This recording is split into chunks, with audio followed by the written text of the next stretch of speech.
बिस्मिल्लाहिर्रहमानिर्रहीम। अस्सलाम वालेकुम। बड़ी अजीबोगरीब सूरत हाल हुई है कि ईरान पर बड़े अटैक की इस वक्त तैयारी हो रही है और आज पहली दफा एक ऐसा भांडा फूटा है जिसने पूरे वर्ल्ड को हिला कर रख दिया। सोचे ये भांडा फूटा है तो पता चला है इराक में। ये जो आपकी स्क्रीन पर मनाजिर आ रहे हैं इनको देखें। इराक में इसराइल की खुफिया मिलिट्री बेस पकड़ी गई है।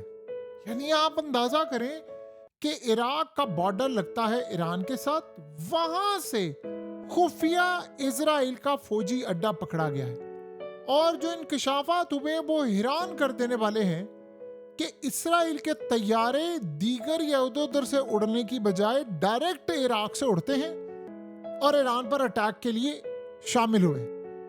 यानी आप अंदाजा कर लें कई जगहों पर जो अटैक हुआ है वो इसराइल से, ये आपको नजर आता ना, इसराइल से तैयारे उड़े, वो असल में इराक से उड़ रहे थे और वहां मिलिट्री बेस उनकी पकड़ी गई है।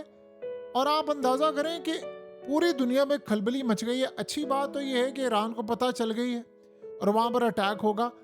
लेकिन जो अजीबोगरीब सूरत हाल ये है जो हैरान कर देने वाली है कि इराक की हुकूमत खुफिया तौर पर इसराइल के साथ यानी उसको सपोर्ट कर रही है। यानी हुकूमत मुसाद के लिए अपने लोग पूरी तरह मुहैया कर रही है। आप अंदाजा करें इसराइल का फौजी अड्डा हो। फौजी अड्डा कोई ये चलती फिरती चीज नहीं है कि कोई एजेंट बन जाए किसी मुल्क में। फौजी अड्डा, जहाज, रनवे, तमाम चीजें मौजूद होती है। वहां पर इसराइल का फौजी अड्डा काम कर रहा है और मामला ओपन हुआ तो वहां पर अब आप ये सोचें ओपन होने से पहले पहले उनके कितने यानी ऑफिसर वहां से निकलकर फरार हो चुके हैं। और इस सूरत हाल के अंदर इराक की सिक्योरिटी ने लिखा है जी वो हमारे पास मालूमात नहीं थी, हमने तो तहकीकात अब शुरू कर दी। उन्होंने मीडिया को बताया जी हम तो आपको बता रहे हैं, असल मसला ये है कि जी वजीर दिफा को तलब कर लिया, फलाने को तलब कर लिया। पूरी तरह इराक की हुकूमत, फौज और खुफिया एजेंसियां इसराइल के लिए काम कर रहे थे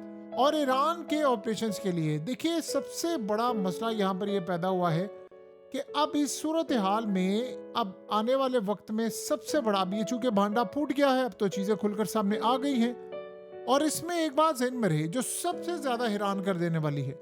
मजे की बात आप ये देखिए, ये खबर और ये तस्वीर और ये सारी चीजें कहां से निकली, ये सबसे बड़ा सवाल है कि निकली कहां से। ये अमेरिका ने रिलीज किया, अमेरिकी मीडिया पर है। और अमेरिकी मीडिया पर अगर कोई चीज आई है तो दो बातें समझ लें, वो सीआईए की मर्जी के बगैर नहीं आ सकती। इससे साफ जाहिर है कि इसराइल अटैक करने वाला है या करने वाला था दोबारा ईरान पर। और उससे पहले सीआईए ने ही ये मीडिया के जरिए भांडा फोड़ दिया। इसलिए फोड़ दिया भांडा, जैसे वो हुआ वहां से ऑफिसर सारे निकल के चले गए।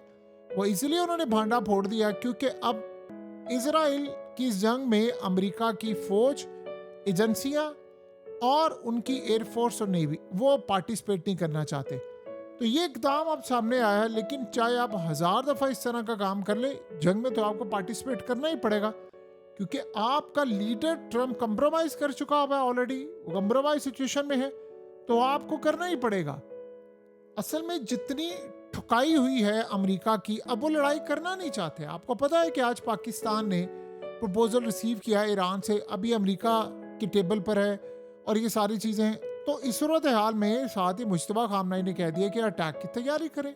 साथ ही उन्होंने कहा कि पूरी तरह हम लड़ने के लिए तैयार बैठे हुए हैं। और ईरान के एयर चीफ ने भी कह दिया है कि हमने सब कुछ डिप्लॉय करके टारगेट तक सेट कर लिया, लॉक भी कर लिए हमें, सिर्फ हमें ऑर्डर आएगा तो बटन दबाएंगे तो अटैक हो जाएगा। यानी ज़्यादा से ज़्यादा कोई 30 सेकंड, इससे ज़्यादा तो टाइम नहीं लगेगा। लेकिन इस सूरत हाल में क्या पता चलता है, पता ये चलता है कि इराक से इतना बड़ा नेटवर्क काम कर रहा है और वो ईरान के खिलाफ इस्तेमाल हो रहा है। तो यहाँ से आप अंदाज़ा कर लें कि ईरान को जो सामना इस वक्त करना पड़ा है वो किस लेवल पर। अब इसमें एक बात ये है कि अब अगर लेट से दोबारा लड़ाई शुरू होती है तो उस लड़ाई के अंदर हालात कितने ज़्यादा ख़राब होंगे उसका कोई तसव्वुर भी नहीं कर सकता कि उन हालात में कितनी ज़्यादा तबाही इस वक्त देखने को मिलेगी आने वाले वक्त में। तो काफ़ी ज़्यादा इस वक्त परेशान कुन सूरत हाल है। और हमें ये बात बड़ी अच्छी तरह समझ आती है कि देखिए इस वक्त सबसे बड़ा जो चैलेंज बना हुआ है इजराइल के लिए, वो चैलेंज थोड़ा सा अजीबोगरीब नहीं, बड़ा तबाहकुन चैलेंज है। और वो चैलेंज अब ये बना हुआ है कि अब उसके एसेट्स निकल कर सामने आ रहे हैं दुनिया भर के अंदर, और पता नहीं कहाँ कहाँ पर उनके फौजी अड्डे खुफिया तौर पर काम कर रहे हैं। ये जब भी फौजी अड्डे काम कर रहे होते हैं, गवर्नमेंट की मर्जी के बगैर नहीं होते। आप जो मर्जी कर लें, अब फलाने को तलब कर, ये तलब कर, वो तलब कर, सब मिलकर काम करें। ईरान देखिए क्या कहता है, वो कहता है कि जी हम अकेले से खड़े हुए हैं, सारा वर्ल्ड हमारे खिलाफ है और हम अकेले लड़ाई करें, क्योंकि इसराइल और अमेरिका के इशारों पर सब नाचते हैं। आप गौर करें कि दुनिया ने इसराइल को गजा पर मोरद इल्ज़ाम या सज़ा देने का जो कोई सवाल या कोई चीज़ थी वो ख़त्म ही कर दी है। कोई इस पर तहकीकात करने को तैयार नहीं कि अमेरिका के मिसाइल से 170 बच्चियों को मारा गया ईरान में। एक सहाफ़ी, इस तरह के बहुत सारे सहाफ़ियों ने रिपोर्ट किया, उन्होंने कहा हम यूक्रेन जंग रिपोर्ट करे हैं।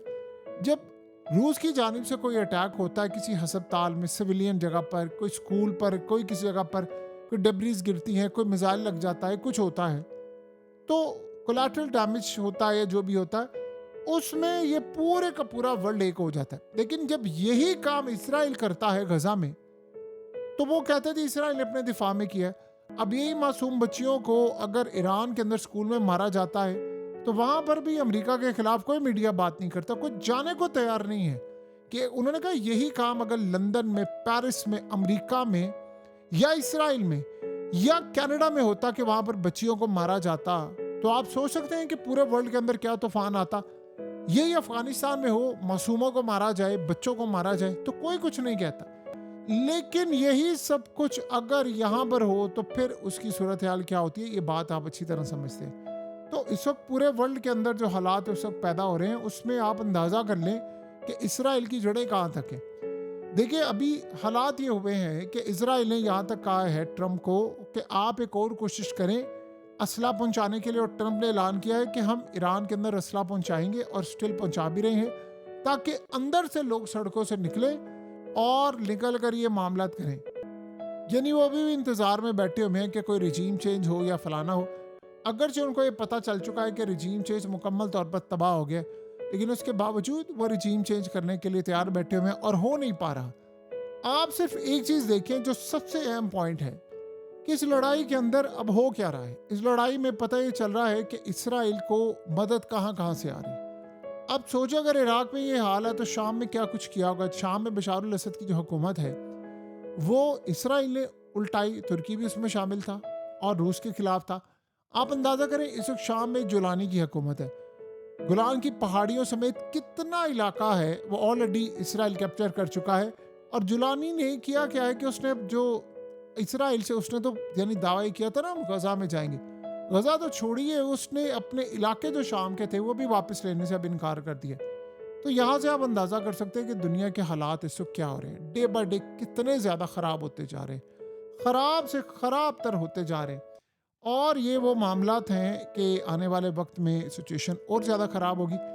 अमेरिका की जो मौजूदा सूरत हाल है वो काफ़ी ज़्यादा ख़तरनाक है, काफ़ी ज़्यादा ख़तरनाक है। उनको अब लड़ाई में कूदना उन्होंने है। ईरान ने जवाब दे दिया और वो जाहिर सी बात है तसल्ली बख्श जवाब तो नहीं होगा अमेरिका के लिए। तो उस लड़ाई से पहले उन्होंने अब अमेरिका के एसेट्स और अमेरिका की तमाम चीज़ों को महफूज रखने के लिए इसराइल के एसेट्स को बेनकाब करना शुरू कर दिया है, ताकि पता ये चले कि जब अटैक होगा तो यहाँ से होगा।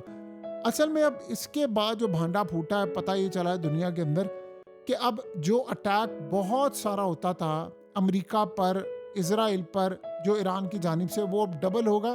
तो उससे बचने के लिए उन्होंने इसराइल को बेनकाब करना शुरू किया। ये असल में वो बात बताती है कि CIA और मोसाद के दरमियान इस वक्त लड़ाई चल रही है और वो दोनों अपने मामला को, अब जाहिर सी बात है मोसाद तो ये काम नहीं कर सकती कोई इसराइल के एसेट्स और इन चीज़ों को करे। हाँ, वो ये ज़रूर चाह रहे थे कि ईरान जो जंग कर रहा है वो, बल्कि बीच में खुश भी थे कि अमेरिका की ठुकाई हो रही है, क्योंकि वो अमेरिका को इस पॉइंट पर लेकर आना चाहते थे जहां पर अमेरिका एटमी हमला करे। और ट्रंप ने बार बार ये बात की है। अब आप ये सोचें कि अमेरिका फेल हो चुका है, हर लिहाज से फेल हो चुका, उसके पास कोई रास्ता नहीं है ईरान को टैकल करने के लिए, तो कोई ना कोई चीज़ तो उसने सामने ला कर रखनी थी। ये वो पॉइंट है जो अब सामने आया है। अब देखना ही है कि अमेरिका इस खेल को कैसे देखता है और आने वाले वक्त में चीज़ें कैसे होती है। लेकिन एक बात आपको मानना पड़ेगी कि हालात काफ़ी ज़्यादा अब ख़राब हो चुके हैं और अमेरिका की जो पोजीशन है वो भी काफ़ी ज़्यादा ख़राब है। अब देखते हैं कि इस पूरे खेल के अंदर अब ये लड़ाई कहाँ तक जाती है। देखिए, मंडे मार्केट ओपन हो, अमेरिका का जवाब अगर पॉजिटिव हुआ या वो कहे ठीक है जी हम कुछ कर लेंगे, तो फिर एक अलग बात है, वरना मार्केट क्रैश होगी। और आप कितनी देर तक तेल का ये बहरान और इसको कंट्रोल करेंगे? ये जो आउटपुट बंद हो गई है अरामको और ये दीगर कंपनीज की ऑयल की, ये ज़हन में रखिएगा। इसका सबसे बड़ा नुकसान ये होगा कि इसकी जो रिकवरी है उसको होते होते अभी आपको कम से कम 1 या 1.5 साल चाहिए, अभी तक की जंग में। फर्दर जंग होगी 2 साल, 4 साल, 5 साल, कितने लगेंगे कुछ नहीं कहा जा सकता, लेकिन इजराइल का खेल सामने आना शुरू हो गया है।